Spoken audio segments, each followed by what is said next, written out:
నెలల పాలనలో మనం తరచూ కూడా ఒక పాయింట్ని చాలా కామన్గా ప్యారలల్గా మాట్లాడుకున్నాం.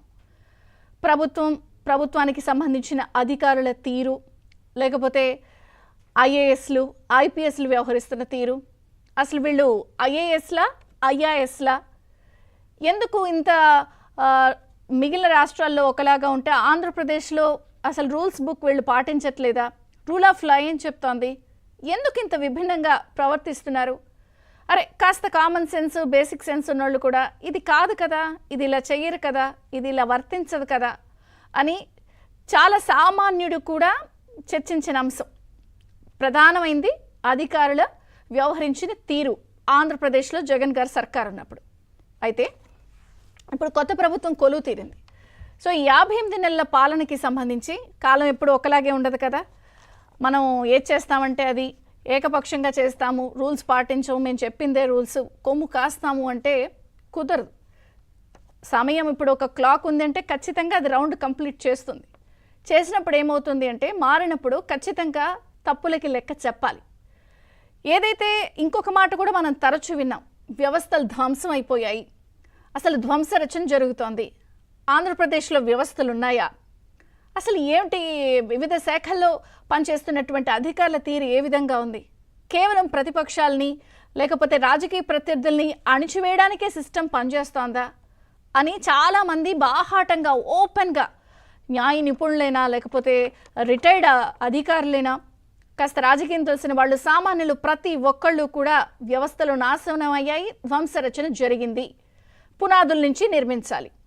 నిన్న కూడా మనం చూసాం చంద్రబాబు గారు ప్రజల్ని ఉద్దేశించి మాట్లాడినటువంటి నిన్నటి ప్రెస్ మీట్లో కూడా ఆయన పునాదుల నుంచి నిర్మించాలి, ఇవన్నీ కూడా సెటరేట్ చేయడానికి 30 సంవత్సరాలు పట్టినా కూడా ఆశ్చర్యపోకర్లేదని మాట్లాడారు. నిజంగా పరిస్థితులు తీరుతెన్నులు చూస్తుంటే అలాగే అనిపిస్తోంది. ఎందుకంటున్నానంటే రాష్ట్ర పరిపాలనకి సచివాలయం అనేది గుండెకాయ లాంటిది. సో ఇక్కడి నుంచే ప్రధానంగా పరిపాలనా నిర్ణయాలన్నీ జరుగుతాయి. ప్రజలకు మంచి జరగాలి అంటే ఇక్కడి నుంచి తీసుకునేటువంటి ప్రతి నిర్ణయం కూడా చాలా చాలా ముఖ్యం. అయితే ప్రస్తుతం వస్తున్న వార్తలు ఏమిటి అంటే సచివాలయానికి సంబంధించిన కీలక శాఖలన్నిటికీ సంబంధించిన రకరకాల ఫైళ్ళు డేటా మిస్ అయిపోతోంది. సో ఫైళ్ళన్నీ కూడా డిలీట్ చేస్తున్నారు లేదా మాయం చేస్తున్నారు. ఇలాంటి వార్తలు కొత్త ప్రభుత్వం కొలువు తీరనుంది, మొన్న రిజల్ట్స్ వచ్చి ట్రెండ్ అర్థమైపోయి పూర్తి ఫలితాలు వచ్చిన తర్వాత చాలా క్లియర్ కట్గా వచ్చిన వార్తలు ఇవి. ఫైల్స్ మిస్ అవుతున్నాయి, డేటా మిస్ అవుతుంది, ఎక్కడికక్కడ ఎవరికి వాళ్ళు కీలకమైన పోస్టుల్లో ఉన్నటువంటి అధికారులందరూ జారుకుంటున్నారు, సెలవుల మీద వెళ్ళిపోతున్నారు, ఎక్స్టెన్షన్స్ కోరట్లేదు, రిజిగ్నేషన్స్ ఇచ్చేస్తున్నారు. ఇలాంటి వార్తలు మనం చూస్తున్నాం. ఈ నేపథ్యంలో గవర్నర్ అబ్దుల్ నజీర్ ఆయన స్పందించారు. ఒక్క కాగితం కూడా ఆంధ్రప్రదేశ్ సచివాలయం నుంచి కానీ ఈ ఫైళ్లు కానీ ఒక్క కాగితం కూడా బయటికి వెళ్ళే అవకాశం లేదు అంటూ ఆయన చొరవ తీసుకుని చాలా స్పష్టమైన ఆదేశాలు ఇచ్చారు. దీనికి సంబంధించి కూడా అన్ని రకాలు టెండర్లకి సంబంధించిన అంశాల విషయంలో కానీ లేకపోతే కాంట్రాక్టర్లకి పేమెంట్ల విషయంలో కానీ అన్నీ కూడా ప్రస్తుతానికి అన్నీ ఎక్కడ ఆపండి, ఒక్క కాగితం కూడా బయటికి వెళ్ళే అవకాశం లేదంటూ క్లియర్ కట్గా స్పష్టమైన ఆదేశాలు ఇచ్చిన నేపథ్యంలో దీనికి సంబంధించి వెంటనే జీఏడీ పొలిటికల్ సెక్రటరీ కార్యదర్శులకి ప్రత్యేక కార్యదర్శులకి అందరికీ కూడా స్పష్టమైన ఆదేశాలు ఇచ్చారు. అన్నీ కూడా ఎక్కడివక్కడ స్టాప్ చేయండి, సీల్ చేయండి. ఇక ట్విస్ట్ ఏంటంటే కొంతమంది కీలకమైన అధికారులు కూడా సెలవు మీద వెళ్ళిపోయే ప్రయత్నం చేస్తున్నా కూడా వాళ్ళందరివి కూడా ఎక్కడ యాక్సెప్ట్ అయ్యే పరిస్థితి లేదు, అందరివి కూడా హోల్డ్ చేసిన పరిస్థితి. ఇదే కాకుండా మనము గత పరిపాలనలో చూసినప్పుడు అసలు ప్రతిపక్షాన్ని చంద్రబాబుని అలాగే టీడీపీని ప్రత్యేకంగా టార్గెట్ చేయడానికే సిట్ కార్యాలయం ఏర్పాటు చేశారా అన్నట్టు స్థాయిలో సిట్ కార్యాలయానికి కూడా నిన్న కొల్లు రఘురామరెడ్డి ఆయన ప్రస్తుతం ఆయనకి సంబంధించిన వ్యవహారం కూడా చాలా సీరియస్గా చర్చ నడుస్తోంది. సిట్ కార్యాలయానికి తాళం వేశారు, స్పష్టమైన ఆదేశాలు వెళ్ళాయి. సో ఎవరు వాళ్ళు ఎక్కడికి, ఎందుకంటే సిట్ విషయంలో కూడా చాలా వ్యవహారంగా చంద్రబాబు నాయుడు గారిని కర్నూలు అరెస్ట్ చేసినప్పుడు కూడా వ్యవహరించిన తీరు కానీ ఏకపక్షంగా కేసులు పెట్టే వ్యవహారంలో కానీ, ఎందుకంటే అప్పుడు జగన్ సర్కార్ ప్రత్యేకంగా ఏర్పాటైనప్పుడు రాగానే అమరావతి, ఇన్నర్ రింగ్ రోడ్డు, లేకపోతే ఇన్సైడర్ ట్రేడింగ్ రకరకాల కేసులు చెప్తూ పూర్తిగా వచ్చిన మొదటి రోజు నుంచే కక్ష సాధింపు చర్యలు చేస్తూ ఏర్పాటు చేసినటువంటి సిట్ కార్యాలయానికి కూడా ప్రస్తుతం తాళం పడింది. సో పూర్తి స్థాయిలో 6 బ్లాకులు నిఘా వలయంలోకి వెళ్ళిపోయాయి. ఇంత పరిస్థితి చూస్తుంటే ఇంకొక పక్కన అధికారులు జారుకునే ప్రయత్నం చేస్తున్నారు.